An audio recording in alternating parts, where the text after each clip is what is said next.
Today in this story we are going to speak about how I hacked into one of the biggest e-commerce applications in India, and this video will focus on how even you can do it without doubting yourself, and you can kickstart your journey in security testing in your company. So let's deep dive in.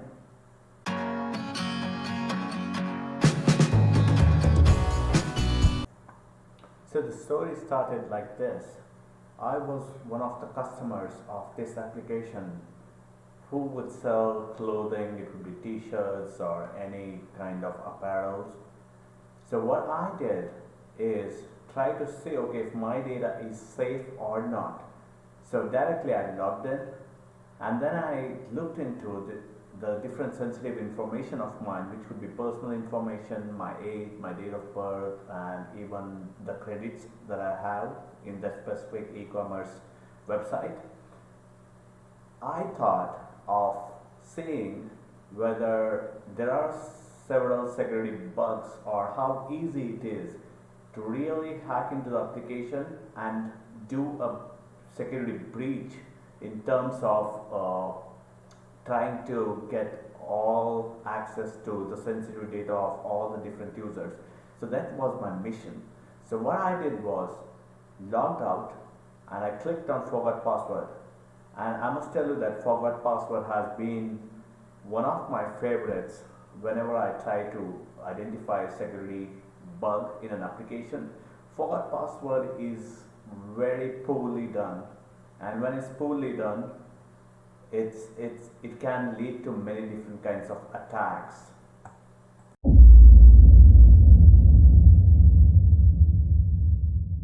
In the forgot password, I entered my email address and click on submit button. That triggered an email to my inbox with a tokenized link with a long string of characters, and which is hard to brute force.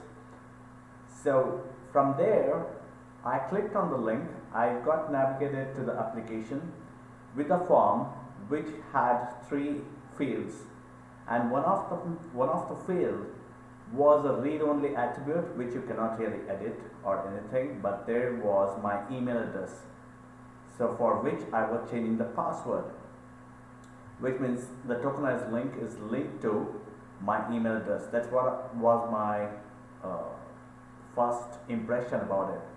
So what I thought is, let me try to enter the password, my desired password, the second text field, which was a password field. I entered my password, and then I entered my same password in confirm password.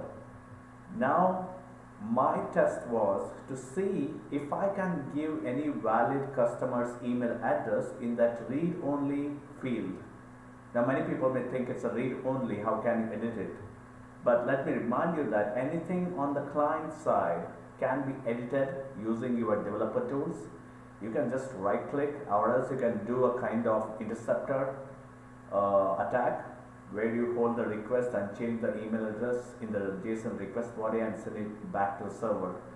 So client side validation is not good when you are doing security. You need to have a different check on your server side as well.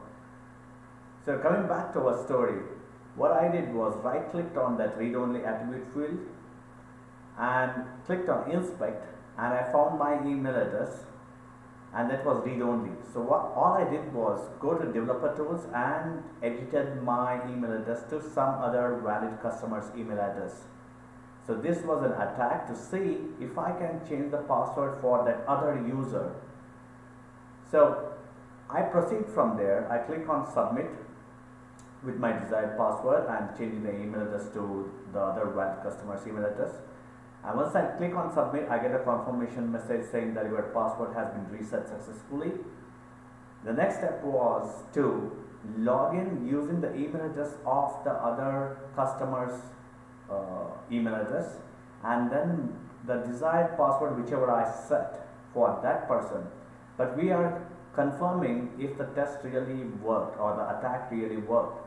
So I enter the email address of the other customer, and then the desired password which I reset for that person, and then click on login, and I was really happy to see that as a hacker. But it's a sad news for the company. I saw that I could log in successfully and I could see all the private information of the other user, which is really dangerous. So that's a sensitive information disclosure of the customer, and this was a bigger mistake. What this company did, they were not binding the specific token link to a specific email address. Whoever triggered that tokenized link. For instance, if I had to submit the form in the forgot password, my email address has to be linked to that specific tokenized link, and no one should be allowed to change my email address to something else and then set the password for someone else, right? So no one should deal with my data is what I mean.